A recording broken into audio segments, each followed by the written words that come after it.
Hi friends, welcome back to my channel. ನಾನು ಈ ಒಂದು ವಾರದಿಂದ ಯಾವುದೇ ಥರ ಕುಕ್ಕಿಂಗ್ ವ್ಲಾಗ್ಸ್ ಮಾಡಿಲ್ಲ. ಕಾರಣ ಏನು ಅಂತಂದರೆ, ನನ್ನ ಅಕ್ಕನ ಮಗಳದು ಸಡನ್ನಾಗಿ ಮದುವೆ ಫಿಕ್ಸ್ ಆಯಿತು ಫ್ರೆಂಡ್ಸ್. ಅವಳು ಔಟ್ ಆಫ್ ಕಂಟ್ರಿ ಇರೋದ್ರಿಂದ ದಿಢೀರ್ ಅಂತ ಮದುವೆ ಫಿಕ್ಸ್ ಆಯಿತು. ಸೊ ಯಾವುದೇ ಥರ ಪ್ರಿಪ್ರೇಷನ್ಸ್ ಇರಲಿಲ್ಲ. ಸಡನ್ನಾಗಿ ಅರ್ಜೆಂಟಾಗಿ ಮದುವೆ ಮಾಡಬೇಕಾದ ಪರಿಸ್ಥಿತಿ ಬಂತು. ಸೊ ನಾವು ಯಾವುದೇ ಥರ ಚೌಲ್ಟ್ರಿಯನ್ನು ಬುಕ್ ಮಾಡಿದೆ. ಸಿಂಪಲ್ಲಾಗಿ ಈ ಥರ ಒಂದು ದೇವಸ್ಥಾನದಲ್ಲಿ ಫ್ಯಾಮಿಲಿ ಮೆಂಬರ್ಸ್ ಜೊತೆಗೆ ಮದುವೆ ಮಾಡಬೇಕು ಅಂತ ಯೋಚನೆ ಮಾಡಿದ್ವಿ ಫ್ರೆಂಡ್ಸ್. ನೋಡಿ, ನಾನು ಅದಕ್ಕೆ ಅಕ್ಕಗೆ ಸ್ವಲ್ಪ ಹೆಲ್ಪ್ ಆಗಲಿ ಅಂತ 3 ಡೇಸ್ ಮುಂಚೆನೇ ಅಕ್ಕ ಮನೆಗೆ ಹೋಗಿದ್ದೆ. ಸೊ ನೋಡಿ, ನಾನು ಯಾವುದೇ ಥರ ಕುಕ್ಕಿಂಗ್ ವ್ಲಾಗ್ಸ್ ಮಾಡಿಲ್ಲ. ನಮ್ಮ ಫ್ರೆಂಡ್ಸ್ ಎಲ್ಲನೂ ತುಂಬಾ ಫೋನ್ ಮಾಡ್ತಿದ್ರು, ಯಾಕೆ ವ್ಲಾಗ್ಸ್ ಮಾಡ್ತಿಲ್ಲ, ಸ್ಟಾಪ್ ಮಾಡಿದ್ದೆ ಅಂತ. ಸೊ ಇದೇ ರೀಸನ್ ಫ್ರೆಂಡ್ಸ್, ಯಾವುದೇ ಥರ ಸ್ಟಾಪ್ ಮಾಡಿಲ್ಲ. ನೋಡಿ, ನಾವು ಮದುವೆ ಒಂದು ಸಂಭ್ರಮದಲ್ಲಿ ಇದ್ದೀವಿ. ಈ ಒಂದು ಜಾಗ ಯಾವುದು ಅಂತ ಗೆಸ್ ಮಾಡಿ ಫ್ರೆಂಡ್ಸ್. ಇದು ಯಾವ ಜಾಗ ಅಂತಂದರೆ, ಯಾವ ಟೆಂಪಲ್ ಅಂತಂದರೆ, ಮಂಡ್ಯ ಜಿಲ್ಲೆ ಮದ್ದೂರು ತಾಲೂಕಿನಲ್ಲಿ ಬರುವಂತಹ KM ದೊಡ್ಡಿ ಹತ್ರ ಹನುಮಂತ ನಗರ ಅಂತ ನೀವು ಕೇಳೇ ಇರ್ತೀರ ಆಲ್ಮೋಸ್ಟ್ ಆಲು. ಆತ್ಮಲಿಂಗೇಶ್ವರ ದೇವಸ್ಥಾನ, ಇದು ಆತ್ಮಲಿಂಗೇಶ್ವರ ದೇವಸ್ಥಾನ ಫ್ರೆಂಡ್ಸ್. ನೋಡಿ, ಇಲ್ಲಿ ತುಂಬಾ ಆವತ್ತು ಜಾಸ್ತಿ ಮದುವೆಗಳು ಇದ್ದಾವೆ. ನೋಡಿ, ಆತ್ಮಲಿಂಗೇಶ್ವರ ಸ್ವಾಮಿ ದೇವ್ರ ದರ್ಶನ ಮಾಡಿಕೊಂಡು ಹೊರಗಡೆ ಬಂದ್ವಿ. ನೋಡಿ, ಈ ಥರ ತುಂಬಾ ಚೆನ್ನಾಗಿದೆ ಇದು. ಈ ಒಂದು ಟೆಂಪಲಲ್ಲಿ ಮದುವೆ ಮಾಡೋದಕ್ಕೆ ತುಂಬಾ ಖುಷಿಪಟ್ವಿ ಫ್ರೆಂಡ್ಸ್. ಈ ಒಂದು ಬ್ಯುಸಿಯಲ್ಲಿ ನಾನು ಯಾವುದೇ ಥರ ವ್ಲಾಗ್ಸ್ ಮಾಡೋದಕ್ಕೆ ಆಗಿಲ್ಲ. ಸೊ ನಾವು ಮದುವೆ ಎಲ್ಲ ಮುಗಿಸ್ಕೊಂಡು ಸಿಂಪಲ್ಲಾಗಿ ಈ ಟೆಂಪಲ್ಲಿಂದ ಹೊರಗಡೆ ಹೋಗ್ತಾ ಇದ್ದೀವಿ. ನೋಡಿ, ಮೆಟ್ಲಿದೆ, ಆ ಕಡೆ ಈ ಕಡೆ ನಂದಿ ಮತ್ತು ಆಂಜನೇಯ ದೇವಸ್ಥಾನಗಳಿದ್ದಾವೆ.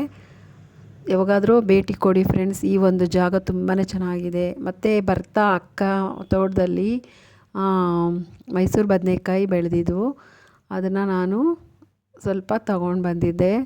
ಸೊ ನಾನು ಇದರಿಂದ ಸಡನ್ನಾಗಿ ಸಿಂಪಲ್ಲಾಗಿ ಕ್ವಿಕ್ಕಾಗಿ ಮೈಸೂರು ಬದನೆಕಾಯಿನ ಬಳಸ್ಕೊಂಡು ಮಸಾಲ ದಮ್ ವಾಂಗಿಬಾತನ್ನ ಹೇಗೆ ಮಾಡೋದು ಅಂತ ತಿಳಿಸ್ಕೊಡ್ತೀನಿ ಫ್ರೆಂಡ್ಸ್. ತುಂಬಾ ಈಸಿ. ಆವತ್ತಿನ ದಿನ ನನಗೆ ಮದುವೆ ಹೋಗಿ ಬಂದು ಯಾವುದೇ ಥರ ಅಡುಗೆ ಮಾಡೋ ಮೂಡೇ ಇರಲಿಲ್ಲ. ಸೊ ನಾನು ಕ್ವಿಕ್ಕಾಗಿ ಅರ್ಜೆಂಟಾಗಿ ಈ ಥರ ಒಂದು ರೆಸಿಪಿಯನ್ನು ನಾನು ಮಾಡಿದೆ. ಅದನ್ನು ನಿಮ್ಮ ಜೊತೆ ಶೇರ್ ಮಾಡ್ಕೊತೀನಿ. ನೋಡಿ, ಫಸ್ಟ್ ಆಫ್ ಆಲ್ ಒಂದು ಬಾಣಲೆಗೆ 1-2 ಸ್ಪೂನು ಅಥವಾ 3 ಸ್ಪೂನ್ನ ಎಣ್ಣೆ ಹಾಕಿ. ಇದು ತುಂಬಾ ಈಸಿ ಫ್ರೆಂಡ್ಸ್. ಅಕ್ಕ ತೋಟದಲ್ಲಿರೋದಲ್ವ, ತುಂಬ ಫ್ರೆಶ್ ಆಗಿರುತ್ತೆ, ಅದಕ್ಕೆ ತಂದಿದ್ದೆ. ಅದರಲ್ಲಿ ಒಂದು ಮಸಾಲ ವಾಂಗಿಬಾತನ್ನ ಪ್ರೆಷರ್ ಕುಕ್ಕರಲ್ಲಿ ಹೇಗೆ ಮಾಡೋದು ಅಂತ ನಿಮ್ಮ ಹತ್ರ ನಾನು ಶೇರ್ ಮಾಡ್ಕೊತೀನಿ. ನೋಡಿ, ನಾನು ಕಡಲೆಬೇಳೆ ಮತ್ತು ಉದ್ದಿನಬೇಳೆ 1 ಸ್ಪೂನ್ ತೊಗೊಂಡಿದ್ದೆ, ಅದನ್ನು ಹಾಕ್ತಾಯಿದ್ದೀನಿ. ಮತ್ತು ನೋಡಿ, ಅರ್ಧ ಟೀ ಸ್ಪೂನಷ್ಟು ಮೆಂತ್ಯ ತೊಗೊಂಡಿದ್ದೆ, ಮತ್ತು ಚಕ್ಕೆ 3 ಚಕ್ಕೆ ಮತ್ತು 3 ಲವಂಗವನ್ನು ತೊಗೊಂಡಿದ್ದೆ. ಅದನ್ನು ಆ ಒಂದು ಎಣ್ಣೆ ಒಳಕ್ಕೆ ಬೆರೆಸ್ತಾ ಇದ್ದೀನಿ. ಸ್ವಲ್ಪ ಲೋ ಫ್ಲೇಮಲ್ಲಿ ನಾವು ಫ್ರೈ ಮಾಡ್ಕೊಳ್ಳೋಣ. ಸ್ವಲ್ಪ ಗೋಲ್ಡನ್ ಬ್ರೌನ್ ಬರೋವರೆಗೂ ನಾವು ಫ್ರೈ ಮಾಡೋಣ. ನೀವು ಆಲ್ಮೋಸ್ಟ್ ಆಲ್ ಎಲ್ಲ ಥರ ವಾಂಗಿಬಾತನ್ನ ನೋಡಿರ್ತೀರ ಫ್ರೆಂಡ್ಸ್. ಯಾಕಂದರೆ ಒಂದು ಪೌಡರಲ್ಲಿ ನಾವು ರೆಡಿ ಮಿಕ್ಸ್ ಪೌಡರ್ನ ತಂದು ಅನ್ನಕ್ಕೆ ನಾವು ಬೆರೆಸ್ಕೊತೀವಿ. ಸೊ ಇದು ಕುಕ್ಕರಲ್ಲಿ ಮಾಡೋದು ತುಂಬಾ ಯೂನಿಕ್ ಆಗಿರುತ್ತೆ, ತುಂಬಾ ಸ್ಪೆಷಲ್ಲು.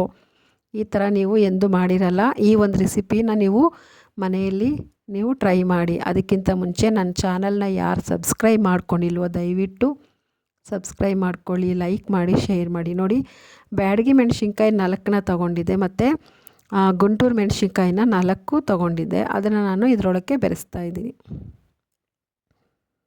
ಕಡಲೆಬೇಳೆ, ಉದ್ದಿನಬೇಳೆ, ಚಕ್ಕೆ, ಲವಂಗ, ಮೆಂತ್ಯ ಮತ್ತು ಒಣಮೆಣ್ಸಿನ್ಕಾಯಿನ ಈ ಥರ ಫ್ರೈ ಮಾಡ್ಕೋಬೇಕು. ನೋಡಿ, ಆಲ್ರೆಡಿ ಎಳೆ ಬದನೆಕಾಯಿನ ಈ ಥರ ಕಟ್ ಮಾಡಿ ಇಟ್ಕೊಂಡಿದ್ದೀನಿ. ನೋಡಿ, ಒಂದು ಮಿಕ್ಸಿ ಜಾರ್ಗೆ ಇದನ್ನು ನಾನು ಟ್ರಾನ್ಸ್ಫರ್ ಮಾಡಿದ್ದೀನಿ, ರೋಸ್ಟ್ ಆಗಿರೋದು ಅಂತ ಮಸಾಲೆನ. ಮತ್ತು ನೋಡಿ, ಸ್ವಲ್ಪ ಕೊಬ್ಬರಿ ತುರಿಯನ್ನು ತಗೊಂಡು ಅದಕ್ಕೆ ಸೇರಿಸ್ತಾ ಇದ್ದೀನಿ. ತುಂಬಾ ಈಸಿ ಫ್ರೆಂಡ್ಸ್, ತುಂಬಾ ಚೆನ್ನಾಗಿರುತ್ತೆ.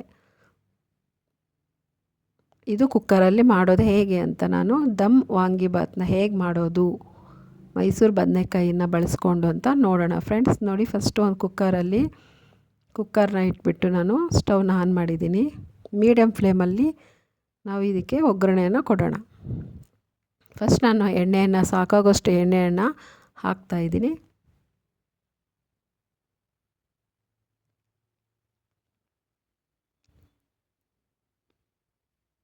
ಸಡನ್ನಾಗಿ ಕ್ವಿಕ್ಕಾಗಿ ಈಸಿಯಾಗಿ ಮಾಡ್ಕೋಬೋದು ಫ್ರೆಂಡ್ಸ್. ಕುಕ್ಕರಲ್ಲಿ ನಾವು ರೈಸ್ ಮಾಡಿ ಮತ್ತು ಅದಕ್ಕೆ ಒಂದು ಒಗ್ಗರಣೆಯನ್ನು ಕೊಟ್ಬಿಟ್ಟು ವಾಂಗಿಬಾತ್ ಮಸಾಲೆ ಮಿಕ್ಸ್ ಮಸಾಲವನ್ನು ಆ್ಯಡ್ ಮಾಡೋ ಬದಲು ಈ ಥರ ಮಾಡಿಕೊಂಡ್ರೆ ತುಂಬಾ ಚೆನ್ನಾಗಿರುತ್ತೆ.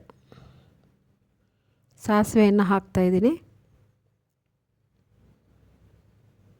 ಇದೇ ಫ್ರೆಂಡ್ಸ್ ರೀಸನ್ನು.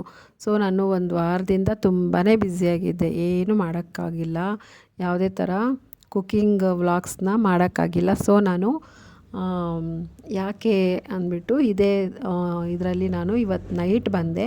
ಸೊ ನಾನು ಯಾವುದೇ ಥರ ಅಡುಗೆ ಮಾಡೋ ಮೂಡಲ್ಲಿಲ್ಲ. ಅದಕ್ಕೋಸ್ಕರ ನಾನು ಈ ಥರ ಇನ್ಸ್ಟೆಂಟಾಗಿ ಅಕ್ಕ ತುಂಬ ಫ್ರೆಶ್ಶಾಗಿರೋ ಬದನೆಕಾಯಿನ ಕಿತ್ಕೊಟ್ಟಿದ್ಲು. ಸೊ ನಾನು ಅದರಿಂದ ಒಂದು ವಾಂಗಿಬಾತ್ನ ಮಾಡೋದು ಹೇಗೆ ಅಂತ ತಿಳಿಸ್ಕೊಡ್ತೀನಿ. ಮತ್ತು ಬಿರಿಯಾನಿ ಎಲೆಯನ್ನು ಹಾಕ್ತಾಯಿದ್ದೀನಿ. ನೀವು ಬೇಕು ಅಂದರೆ ನೀವು ಬೇರೆ ಬಿರಿಯಾನಿ ಐಟಮ್ಸ್ ಎಲ್ಲ ಬೇಕಾದ್ರೆ ಹಾಕ್ಕೋಬೋದು, ಬಟ್ ನಾನು ಯೂಸ್ ಮಾಡ್ತಿಲ್ಲ ಇಲ್ಲಿ. ಸೊ 2 ಬಿರಿಯಾನಿ ಎಲೆಯನ್ನು ಹಾಕ್ತಾಯಿದ್ದೀನಿ ಮತ್ತು ಈರುಳ್ಳಿಯನ್ನು ಅದಕ್ಕೆ ಸೇರಿಸ್ತಾಯಿದ್ದೀನಿ.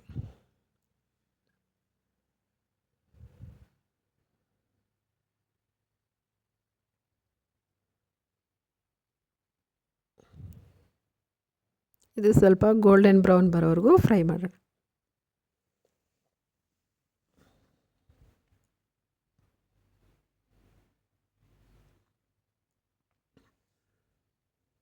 ಈ ಥರ ಯೂನಿಕ್ಕಾಗಿ ಮಾಡ್ಬೋದು ಫ್ರೆಂಡ್ಸ್ ದಮ್ ವಾಂಗಿಬಾತ್ನ.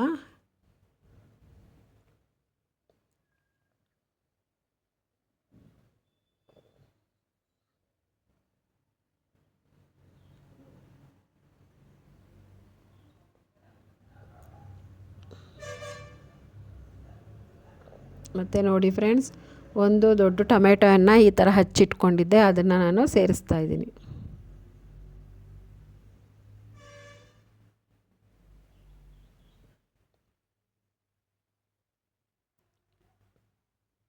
ಇದು ಫ್ರೈ ಆಗಿದೆ ಫ್ರೆಂಡ್, ಸ್ವಲ್ಪ ಫ್ರೈ ಮಾಡಿದ್ದೀನಿ.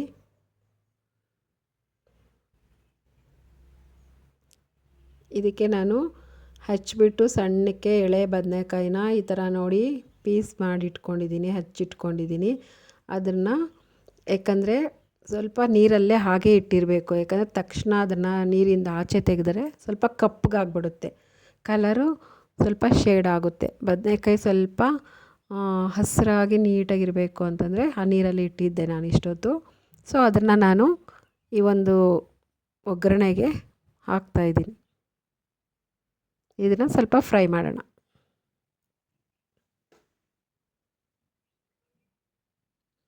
ಈ ರೆಸಿಪಿ ಇಷ್ಟ ಆದರೆ ದಯವಿಟ್ಟು ಶೇರ್ ಮಾಡಿ, ಸಬ್ಸ್ಕ್ರೈಬ್ ಮಾಡಿ, ಲೈಕ್ ಮಾಡಿ, ನಿಮ್ಮ ಫ್ರೆಂಡ್ಸ್ಗೆ ಶೇರ್ ಮಾಡಿ. ಪ್ಲೀಸ್ ಸಪೋರ್ಟ್ ಮಾಡಿ ಫ್ರೆಂಡ್ಸ್. ಇನ್ನು ಹೊಸ ರೆಸಿಪಿನ ಈ ಥರನೇ ಟ್ರೈ ಮಾಡ್ತಾ ಇರ್ತೀನಿ ನಿಮಗೋಸ್ಕರ. ನೀವು ಈ ಥರ ಮಾಡಿ, ತುಂಬಾ ಚೆನ್ನಾಗಿರುತ್ತೆ, ವೆರೈಟಿಯಾಗಿರುತ್ತೆ.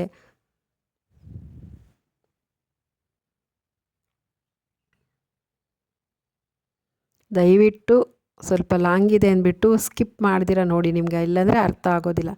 ಸ್ಕಿಪ್ ಮಾಡ್ದಿರ ನೋಡಿ ಫ್ರೆಂಡ್ಸ್. ಯಾವುದೇ ಒಂದು ರೆಸಿಪಿ ಆಗಲಿ ಇದೆಲ್ಲ ನೋಡಿರೋದೇ ಅಲ್ವಾ ಅಂತ ನೆಗ್ಲೆಕ್ಟ್ ಮಾತ್ರ ಮಾಡಬೇಡಿ. ನೋಡಿ, ಸ್ವಲ್ಪ ಕಲ್ಲರ್ಗೆ ನಾನು ಅರಿಶಿನ ಪುಡಿ ಅರ್ಧ ಸ್ಪೂನಷ್ಟು ಹಾಕ್ತಾಯಿದ್ದೀನಿ.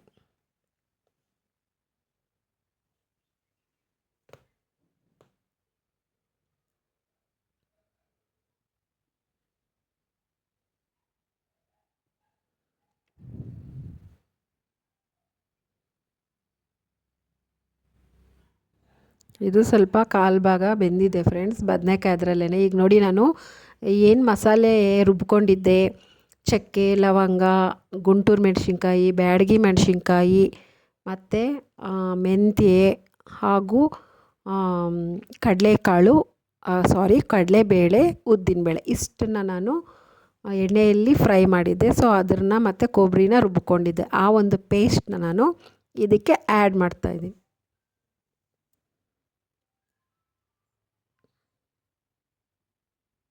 ಈಗ ಸ್ವಲ್ಪ ಫ್ರೈ ಮಾಡೋಣ.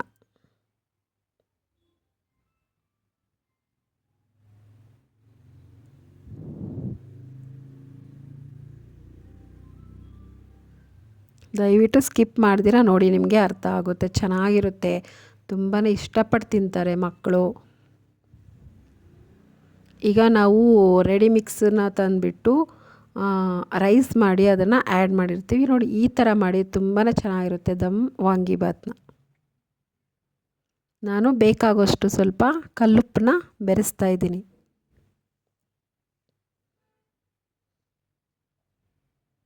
ಮತ್ತು ನೋಡಿ ಫ್ರೆಂಡ್ಸ್, 1 ಸ್ಪೂನಷ್ಟು ನಾನು ಇದು ತಗೊಂಡಿದ್ದೆ. ಏನು ಅಂತಂದರೆ ಚಿಲ್ಲಿ ಪೌಡರು 1 ಸ್ಪೂನಷ್ಟು ಅಥವಾ 1.5 ಸ್ಪೂನಷ್ಟು ನಾನು ವಾಂಗಿಬಾತ್ ಮಸಾಲ ರೆಡಿ ಮಿಕ್ಸ್ ಸಿಗುತ್ತಲ್ವಾ, ಆ ಮಸಾಲವನ್ನು ನಾನು 1-1.5 ಸ್ಪೂನಷ್ಟು ತೊಗೊಂಡಿದ್ದೆ. ಸೊ ನಾನು ಅದನ್ನು ಆ್ಯಡ್ ಮಾಡ್ತಾಯಿದ್ದೀನಿ ಇದಕ್ಕೆ.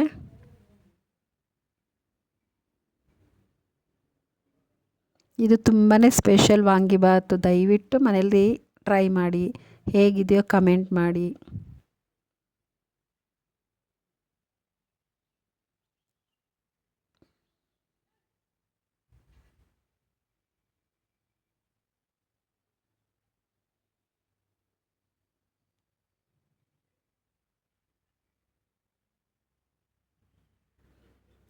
ಇದು ಆಪ್ಷನಲ್ಲು ಫ್ರೆಂಡ್ಸ್. 1 ಸ್ಪೂನಷ್ಟು ಗಟ್ಟಿ ಮೊಸರನ್ನ ನಾನು ಇದಕ್ಕೆ ಸೇರಿಸ್ತಾ ಇದ್ದೀನಿ.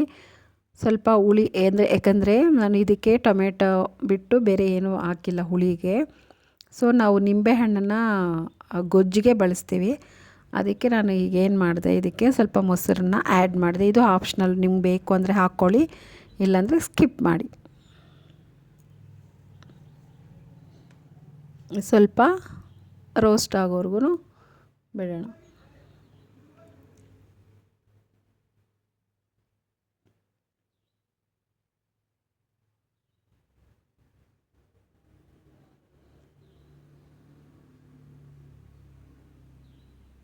ನೋಡಿ ಫ್ರೆಂಡ್ಸ್, ಇದರಲ್ಲಿ ಈ ಒಂದು ಗ್ಲಾಸಲ್ಲಿ ನಾನು 1 ಗ್ಲಾಸ್ ತೊಗೊಂಡಿದ್ದೆ ಅಕ್ಕಿ. ಅದಕ್ಕೆ ನಾನು 2 ಗ್ಲಾಸ್ ನೀರನ್ನು ಸೇರಿಸ್ತಾ ಇದ್ದೀನಿ.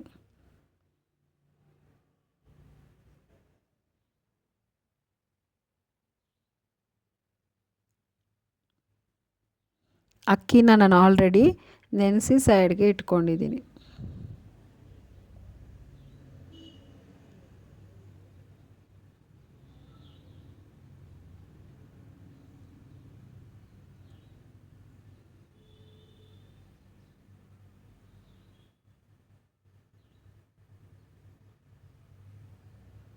ಇದು ಸ್ವಲ್ಪ ಕುದಿ ಬರ್ತಾ ಇದೆ ಫ್ರೆಂಡ್ಸ್. ನೋಡಿ, ಈಗ ನಾನು ತೊಳೆದಿಟ್ಕೊಂಡಿರೋ ಅಂಥ ಒಂದು ಅಕ್ಕಿಯನ್ನು ಇದಕ್ಕೆ ಸೇರಿಸ್ತಾ ಇದ್ದೀನಿ.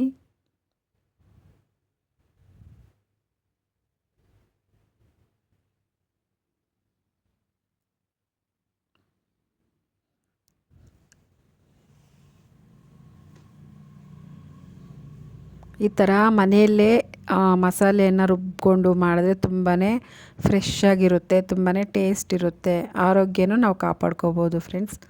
ನೋಡಿ, ಈ ಥರ ಮಸಾಲೆಯನ್ನು ನಾವು ಫ್ರೆಶ್ಶಾಗಿ ರುಬ್ಬಿರೋದ್ರಿಂದ ಯಾವುದೇ ಥರ ಇದಕ್ಕೆ ಬೇರೆ ಸೈಡು ಯಾವುದೇ ಥರ ನಾನು ಯೂಸ್ ಮಾಡ್ತಿಲ್ಲ, ಬೇರೆ ಥರ ಪೌಡರ್ನ. ನೋಡಿ, ಸ್ವಲ್ಪ ಕುದಿ ಬರ್ತಾ ಇದೆ.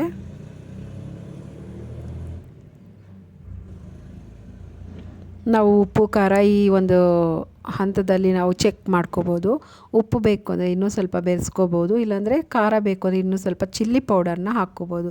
ಸೊ ಎಲ್ಲ ಕರೆಕ್ಟಾಗಿದೆ. ನಾನು ಕ್ಯಾಪ್ ಹಾಕಿಬಿಟ್ಟು 1-2 ವಿಸಿಲ್ನ ಕೂಗಿಸ್ಕೋಬೇಕು.